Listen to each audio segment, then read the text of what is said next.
Assalamualaikum warahmatullahi wabarakatuh. Perkenalkan, nama saya Muhammad Reza Daha. Hari ini saya akan menjelaskan materi tentang berbagai aliran pengembangan ilmu. Yang pertama ada dimensi ontologis ilmu. Yang pertama, beberapa tafsiran metafisika. Ontologi merupakan cabang dari metafisika yang membicarakan eksistensi dan ragam-ragam dari suatu kenyataan. Ada beberapa tafsiran tentang kenyataan, diantaranya adalah supernaturalisme dan naturalisme. Menurut supernaturalisme, bahwa terdapat wujud-wujud yang bersifat gaib atau supernatural, dan wujud ini bersifat lebih tinggi atau lebih kuasa dibanding wujud alam yang nyata. Animisme, pandangan yang menyatakan bahwa terdapat roh-roh yang bersifat gaib, yang terdapat dalam benda-benda tertentu seperti batu, gua, keris, dan seterusnya. Yang kedua ada hakikat ilmu. Jadi, ilmu merupakan bagian dari pengetahuan yang diketahui oleh manusia di samping berbagai pengetahuan lainnya seperti seni dan agama. Ilmu, menurut pendapat di atas, menunjuk pada terminologi yang bersifat khusus yang merupakan bagian dari pengetahuan. Yang ketiga, objek ilmu. Ilmu memulai penjelajahannya pada pengalaman manusia dan berhenti di batas pengalaman manusia.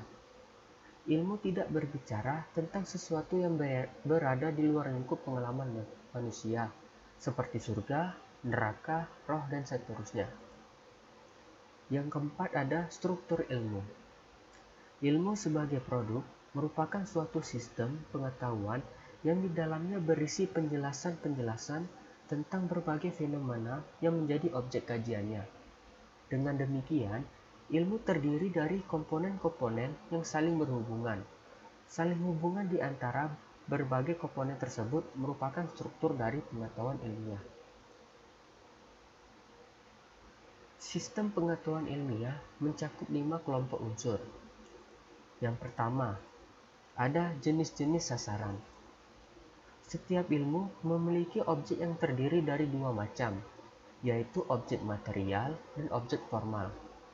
Objek material adalah fenomena di dunia ini yang menjadi bahan kajian ilmu. Sedangkan objek formal adalah pusat perhatian ilmuwan dalam mengkaji objek material. Yang kedua ada bentuk-bentuk pernyataan. Berbagai fenomena yang dipelajari ilmu tersebut selanjutnya dijelaskan ilmu melalui pernyataan-pernyataan. Kumpulan pernyataan yang merupakan penjelasan ilmiah terdiri dari 4 bentuk, yaitu deskripsi, preskripsi, eksposisi, pola, dan rekonstruksi historis. Yang ketiga ada ragam-ragam proposisi. Ilmu juga memiliki ragam-ragam proposisi, yaitu asas ilmiah, kaidah ilmiah, dan teori ilmiah. Yang keempat ada ciri-ciri pokok ilmu. Ilmu merupakan pengetahuan yang memiliki karakteristik tertentu, sehingga dapat dibedakan dengan pengetahuan-pengetahuan yang lain. Adapun ciri-ciri pokok ilmu adalah sistematisasi, keumuman atau generality, rasionalitas, objektivitas, verifiabilitas, dan komunalitas. Yang kelima ada pembagian sistematis. Perkembangan ilmu antara lain ditandai dengan lahirnya bermacam-macam aliran dan terutama cabang. Untuk memudahkan memperoleh pemahaman mengenai bermacam-macam aliran dan cabang tersebut diperlukan pembagian sistematis. B. Dimensi epistemologis ilmu. Yang pertama, cara-cara mendapatkan pengetahuan. Berbagai tindakan untuk memperoleh pengetahuan secara garis besar dibedakan menjadi 2, yaitu secara non-ilmiah, yang mencakup akal sehat, prasangka, intuisi, penemuan kebetulan dan coba-coba, dan pendapat otoritas dan pikiran kritis, serta tindakan secara ilmiah. Usaha yang dilakukan secara non-ilmiah menghasilkan pengetahuan knowledge dan bukan science, sedangkan melalui usaha yang bersifat ilmiah menghasilkan pengetahuan ilmiah atau ilmu. Yang kedua, kebenaran.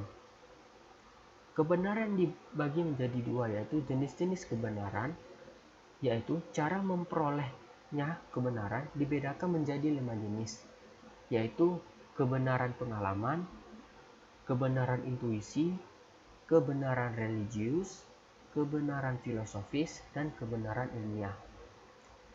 Selanjutnya, teori-teori kebenaran. Ada beberapa teori yang berbicara tentang kebenaran, yaitu teori koherensi, teori korespondensi, dan teori pragmatisme. Ketiga, metode ilmiah. Pengertian metode ilmiah. Metode ilmiah adalah prosedur yang mencakup berbagai tindakan pikiran, pola kerja, tata langkah, dan cara teknis untuk memperoleh pengetahuan baru atau memperkembangkan pengetahuan yang telah ada. Selanjutnya, unsur-unsur metode ilmiah. Pola prosedural antara lain terdiri dari pengamatan, percobaan, pengukuran, survei, deduksi, induksi, dan analisis. Tata langkah mencakup penentuan masalah, perumusan hipotesis bila perlu, pengumpulan data, penurunan kesimpulan, dan pengujian hasil. Selanjutnya, macam-macam metode ilmiah. Metode ilmiah dibagi dua, yaitu metode deduktif dan metode induktif. Metode deduktif merupakan metode ilmiah yang diterapkan dalam penelitian kuantitatif, sedangkan metode induktif merupakan metode yang diterapkan dalam penelitian kualitatif. C. Dimensi aksiologi ilmu. Yang pertama, pengertian aksiologi. Aksiologi merupakan cabang filsafat yang berhubungan macam-macam dan kriteria nilai serta keputusan atau pertimbangan dalam menilai, terutama dalam etika atau nilai-nilai moral. Yang kedua, ilmu dan azas moral. Hubungan antara ilmu dengan moral oleh Jun S. dikaji secara hati-hati dengan mempertimbangkan 3 dimensi filosofis ilmu. Pandangan Jun S. mengenai hal tersebut adalah sebagai berikut. Yang pertama, untuk mendapatkan pengertian yang benar mengenai kaitan antara ilmu dan moral, maka pembahasan masalah ini harus didekati dari segi-segi yang lebih terperinci, yaitu segi ontologi, epistemologi, dan aksiologi. Yang kedua, menafsirkan hakikat ilmu dan moral sebaiknya memperhitungkan faktor sejarah, baik sejarah perkembangan ilmu itu sendiri, maupun penggunaan ilmu dalam lingkup perjalanan sejarah kemanusiaan. Ketiga, secara ontologis, dalam pemilihan wujud yang akan dijadikan objek penelaahannya, atau objek ontologis atau objek formal. Ilmu dibimbing oleh kaidah moral yang berazaskan tidak mengubah kodrat manusia, tidak merendahkan martabat manusia, dan tidak mencampuri masalah kehidupan. Keempat, secara epistemologis. Upaya ilmiah tercermin dalam metode keilmuan yang berporoskan proses logiko-hipotetiko-verifikatif dengan kaidah moral yang berazaskan menemukan kebenaran yang dilakukan dengan penuh kejujuran, tanpa kepentingan langsung tertentu dan berdasarkan kekuatan argumentasi. Kelima, secara aksiologis. Secara aksiologis, ilmu harus digunakan dan dimanfaatkan untuk kemaslahatan manusia, dengan jalan meningkatkan taraf hidupnya dan memperhatikan kodrat manusia, martabat manusia, dan keseimbangan atau kelestarian alam. Upaya ilmiah ini dilakukan dengan penggunaan dan pemanfaatan pengetahuan ilmu secara komunal universal.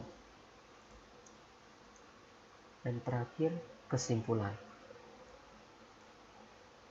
Kesimpulan dari materi ini adalah filsafat terdiri atas 3 cabang besar, yaitu ontologi, epistemologi, dan aksiologi. Ketiga cabang itu sebenarnya merupakan satu kesatuan. Yang pertama, ontologi membicarakan hakikat atau segala sesuatu ini berupa pengetahuan tentang hakikat segala sesuatu. Yang kedua, epistemologi. Epistemologi membicarakan cara memperoleh pengetahuan itu. Yang ketiga, aksiologi. Aksiologi membicarakan guna pengetahuan itu. Baik, sekian penjelasan tentang materi kali ini. Semoga bermanfaat. Assalamualaikum warahmatullahi wabarakatuh.